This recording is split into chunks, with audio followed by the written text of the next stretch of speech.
بسم اللہ الرحمن الرحیم۔ امام زین العابدین جو چوتھے امام ہیں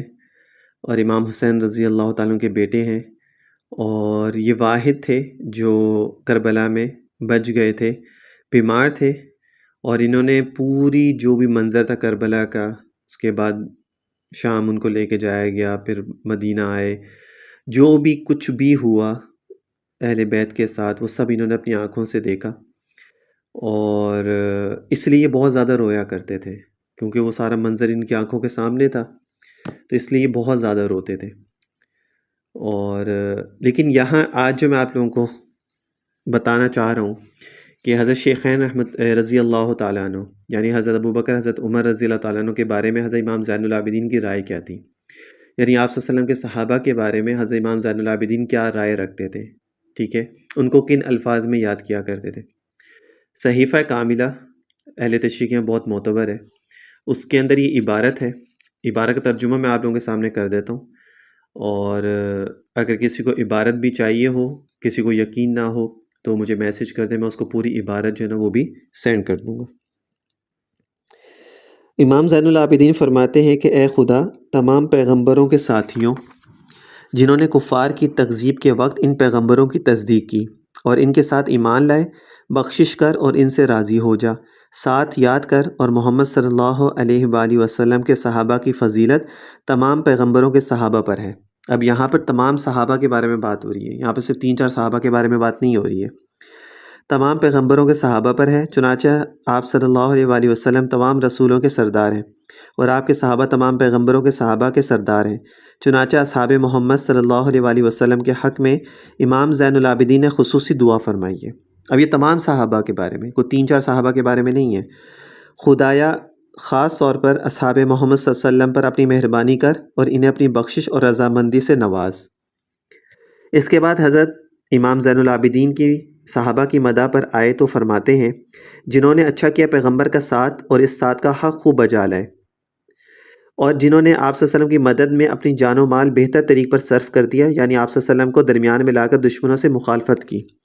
اور بہت جلدی آپ کی دعوت کو قبول کر دکھایا، اور جب انہوں نے ان کی رسالت کی دلیل سن لی تو اسے فوراً قبول کر لیا، یعنی قرآن کو، اور آپ صلی اللہ علیہ وسلم کے کلمے اور دین کو بلند کرنے کے لیے اپنی بیوی بچوں تک کو چھوڑ دیا، یعنی ہجرت کی جو صرف خوشنودی خدا اور اظہار اسلام کے لیے تھی، نہ کہ دنیاوی لالچ کے لیے۔ ابھی امام زین العابدین کے الفاظ ہیں کہ لالچ کے لیے انہوں نے ہجرت نہیں کی تھی بلکہ دین اسلام کے لیے، اور آپ صلی اللہ علیہ وسلم کی نبوت کو مستحکم کرنے کے لیے اپنے باپ بیٹوں سے جنگ و جدال کیا، یعنی بدر کے اندر، اور آپ صلی اللہ علیہ وسلم کی مدد اور خدمت کرتے ہوئے کفار پر غالب آ گئے۔ ہر وہ شخص جو دین اور عقل رکھتا ہے اس پر مخفی نہیں کہ تمام اوصاف صحابہ کے ہیں، خواہ وہ مہاجر ہوں یا انصار، سب نے اسلام کی مدد اور حمایت کی، اپنے باپوں اور بھائیوں سے جنگ کی، اسلام کو طاقتور کیا، ہر مارکے اور غزوے میں حاضر ہوئے اور دشمنان دین پر فتح حاصل کی۔ صرف چند صحابہ حضرت جابر رضی اللہ تعالیٰ عنہ، حضرت ابو ذر رضی اللہ تعالیٰ عنہ وغیرہ نے ہی تمام جگہوں میں فتح حاصل نہیں کی۔ اتنی بڑی جو فتوحات ہوئی نا اسلام کی، وہ صرف 3-4 صحابہ نے نہیں کی ہے کہ حضرت سلمان تھے، حضرت ابو ذر غفاری تھے، یا حضرت مقداد تھے، یا حضرت جابر تھے۔ اسلام کو طاقتور کیا، ہر مارکے کے اور غزوے میں حاضر ہوئے اور دشمنان دین پر فتح حاصل کی۔ صرف چند صحابہ حضرت جابر، حضرت ابو ذر وغیرہ نے ہی تمام جگہوں میں فتح حاصل نہیں کی اور نہ ہی کفار کو قتل کر کے غلبہ حاصل کیا۔ غزوہ بدر میں 313 صحابہ تھے اور احد میں 1000، حنین میں 12000 اور تبوک میں 30000 صحابہ تھے، ٹھیک ہے۔ یہ عبارت امام زین العابدین کی نہیں ہے، وہ پہلے گزر چکی ہے، یہ میں آپ کو اس کی تفصیل بتا رہا ہوں۔ اب آگے اور بھی عبارتیں آئیں گی، پھر میں آپ لوگوں کو بتا دوں گا۔ اسی طرح اکثر لڑائیوں میں 1000 صحابہ تھے، ان سب نے حق کی مدد اور حمایت کی اور سب کو غلبہ حاصل ہوا۔ اوپر کی جو عبارت میں نے آپ کو بتائی ہے، ثابت ہوتا ہے کہ حضرت امام زین العابدین کا مذہب بھی یہی ہے کہ تمام صحابہ بخشے ہوئے جنتی ہیں اور لائق مدح اور ثنا ہیں۔ بس اس سے مخالفین کے مذہب کی بنیاد جو صحابہ کو چند شخصوں پر منحصر کرتے ہیں، جڑ سے اکھڑ گئی، اور ظاہر ہو گیا کہ یہ قول اہل بیت کا نہیں ہے بلکہ شیطانی وسوسہ ہے جس سے اللہ تعالیٰ کی پناہ میں آنا چاہیے۔ آگے چلیے، امام زین العابدین فرماتے ہیں، اب یہ امام زین العابدین کی عبارت ہے، یعنی صحابہ آپ صلی اللہ علیہ وسلم پر فدا تھے، ایسی تجارت پر امیدوار جس میں نقصان نہ ہو، یعنی آپ صلی اللہ علیہ وسلم کے تمام صحابہ نے آپ کی دوستی کو آخرت کے لیے اختیار کیا اور یہ سودا ان کے لیے نقصان دہ نہیں بلکہ بہت فائدہ مند ثابت ہوا، اور ان لوگوں نے جب آپ صلی اللہ علیہ وسلم سے اپنا رشتہ جوڑا تو ان کی قرابت داروں نے اپنا رشتہ توڑ لیا، اور جب وہ آپ صلی اللہ علیہ وسلم کے سائے میں آ گئے تو ان کی اپنی قرابت داری نصف و نابود ہو گئی۔ یعنی جب صحابہ آپ صلی اللہ علیہ وسلم پر ایمان لے آئے اور آپ کی خدمت پر کمر بستہ ہو گئے، تو عرب کے تمام کفار ان کی دشمنی پر اٹھ کھڑے ہوئے اور اپنی قرابت کے تمام رشتے منقطع کر دیے۔ چنانچہ فرماتے ہیں، خدایا جنہوں نے تیرے لیے تیرے راہ میں اپنے قرابت داروں کو چھوڑ دیا، انہیں نہ بھلائیو۔ یہ امام زین العابدین فرما رہے ہیں، یعنی ان کے ہجرت کا راہ حق میں ان کی مدد کا بدلہ انہیں ضرور عنایت کر، اور ان پر خوش ہو جا، اپنی رضامندی اور خوشنودی سے ان کو خوش کر دے، اور انہیں اس وجہ سے بھی ثواب عطا کر کہ انہوں نے تمام مخلوق کو تیرے دین پر جمع کر دیا اور تیرے رسول کے ہمراہ ہو کر لوگوں کو تیری رضامندی اور اطاعت کی طرف بلاتے تھے،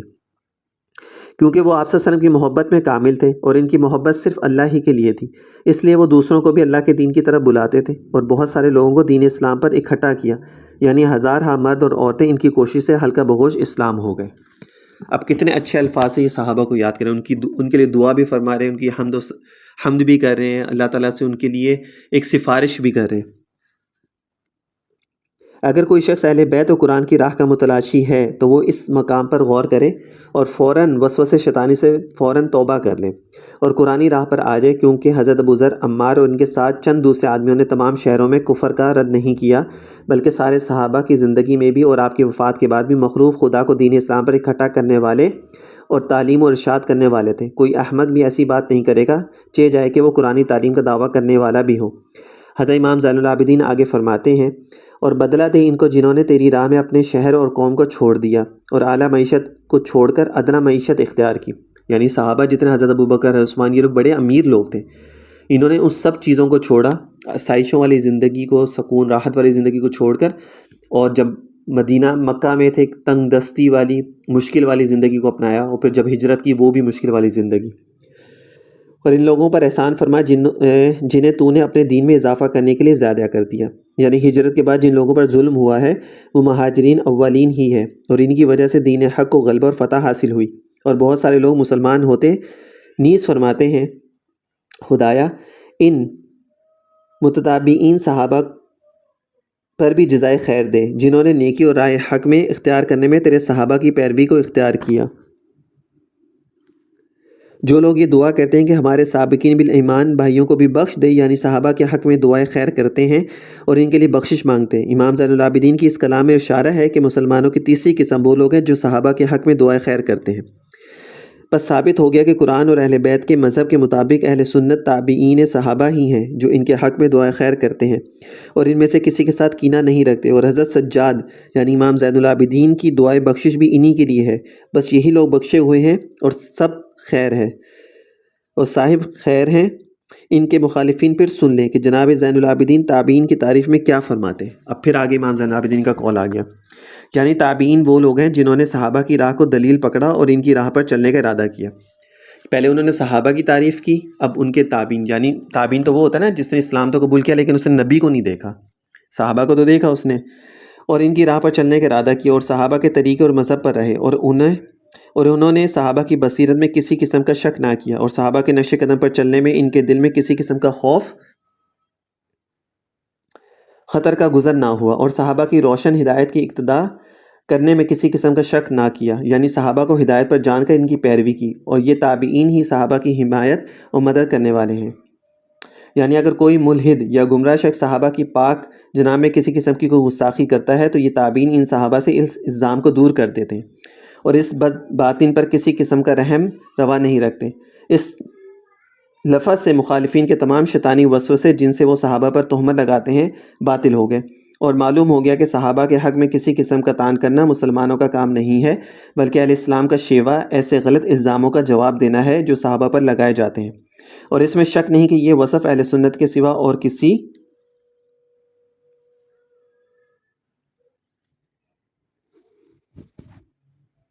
کسی میں نہیں،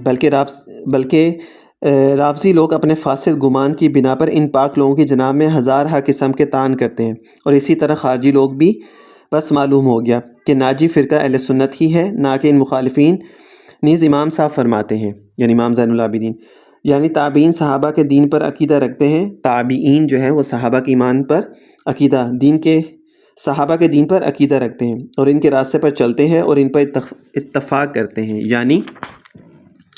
صحابہ کی اور مدد پر متفق ہیں۔ جو کوئی بے دین اور شیطان صحابہ پر الزام لگائے اور ان کی شان میں شبہ کرے، اس کو جواب دیتے ہیں اور ان پر تہمت نہیں لگاتے جو چیز انہوں نے احکام دین اور احادیث نبوی سے ہم تک پہنچا دی، یعنی صحابہ کو سچا جانا، ان کی روایت کرتا تمام احادیث کو سچا مان کر ان پر عمل کرتے ہیں۔ تو ثابت ہوا کہ احادیث کی جن کتابوں کو اہل سنت مانتے ہیں وہ اہل بیت اور صحابہ سے مروی ہیں اور نہایت معتبر اور مقبول ہیں، اور حضرت زین العابدین کا مذہب بھی یہی ہے۔ پس ظاہر ہو گیا کہ کوئی بھی گروہ روایات جو صحابہ کے علاوہ کسی اور سے مروی ہیں جناب زین العابدین کے نزدیک جھوٹ کا پلندہ ہے، اور جو اپنی بعض روایات کی نسبت بعض اہل بیت اور صحابہ کی طرف کرتے ہیں جب وہ روایتیں قرآن کے بھی مخالف ہوں اور امام زین العابدین کے مذہب کے بھی مخالف ہوں، تو ظاہر ہے کہ نہ وہ اہل بیت کا قول ہے اور نہ صحابہ کا، بلکہ کوئی جھوٹا کذاب ہے جو پاک اماموں پر جھوٹ باندھ رہا ہے۔ پس بقول حضرت امام زین العابدین کہ تمام روایات باطل اور افتراء ہیں۔ اہل اسلام اور قرآن و اہل بیت سے محبت کرنے والوں کو ان سے کنارہ کر لینا فرض عین ہے۔ یہ کچھ عبارت تھی امام زین العابدین کی جو صحیفہ کاملہ کے اندر تھی، جو عبارتیں میں نے آپ کو بتائیں امام زین العابدین سے جو ہیں، اور اس کی تھوڑی سی میں